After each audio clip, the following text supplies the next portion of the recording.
네, 북한이 우리 측의 남북 고위급 회담과 관련해서 오늘 오후 3시 30분부터 판문점 연락 채널을 다시 개통하고 남한과 실무적 문제를 논의하겠다는 공식 입장을 발표했습니다. 네, 앞서 보신 것처럼 조금 전 북한 리선권 조국평화통일위원회 위원장이 조선중앙방송에 출연해서 김정은 노동당 위원장으로부터 위임받은 입장을 내놨습니다. 그럼 여기서 통일부 취재기자 연결해 보겠습니다. 김혜영 기자. 네, 북한이 우리 시간으로 오늘 오후 3시 30분부터 판문점 연락 채널을 다시 개통하겠다고 밝혔습니다. 지난 2016년 2월에 판문점 연락 채널이 끊긴 이후 약 2년 만에 다시 채널이 복구되는 겁니다.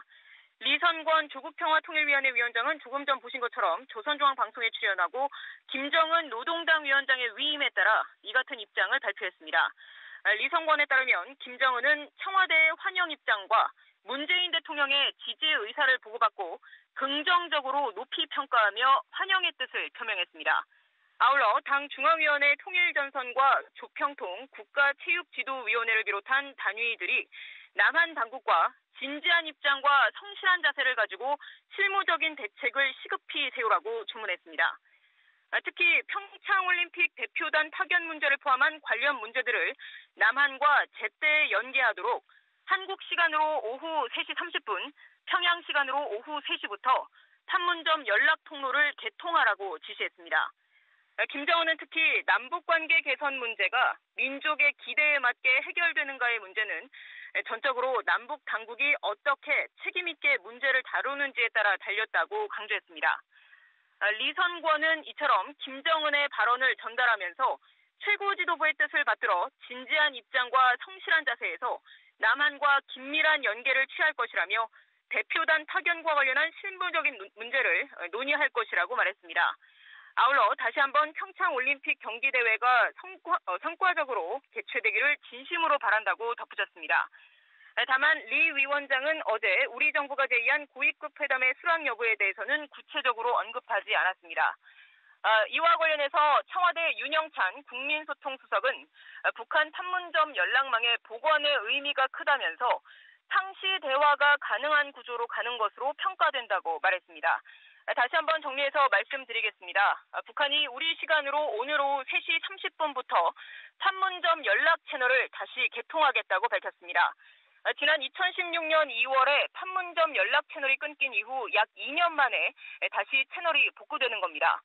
리선권 조국평화통일위원회 위원장은 조선중앙방송에 출연하고 김정은 노동당 위원장의 위임에 따라 이 같은 입장을 발표했습니다. 리선권에 따르면 김정은은 청와대의 환영 입장과 문재인 대통령의 지지 의사를 보고받고 긍정적으로 높이 평가하며 환영의 뜻을 표명했습니다. 아울러 당 중앙위원회 통일전선과 조평통 국가체육지도위원회를 비롯한 단위들이 남한 당국과 진지한 입장과 성실한 자세를 가지고 실무적인 대책을 시급히 세우라고 주문했습니다.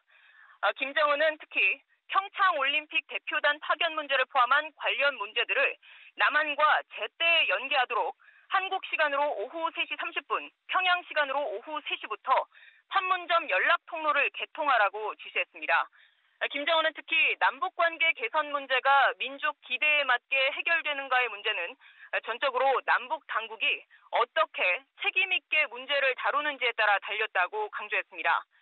리선권은 이처럼 김정은의 발언을 전달하면서 최고 지도부의 뜻을 받들어 진지한 입장과 성실한 자세에서 남한과 긴밀한 연계를 취할 것이라며 대표단 파견과 관련한 실무적인 문제를 논의할 것이라고 말했습니다. 아울러 다시 한번 평창올림픽 경기대회가 성과적으로 개최되기를 진심으로 바란다고 덧붙였습니다. 다만 리선권 위원장은 어제 우리 정부가 제의한 고위급 회담의 수락 여부에 대해서는 구체적으로 언급하지는 않았습니다. 이에 대해 청와대 윤영찬 국민소통수석은 북한 판문점 연락망의 복원의 의미가 크다며 상시 대화가 가능한 구조로 가는 것으로 평가된다고 말했습니다. 지금까지 통일부에서 전해드렸습니다.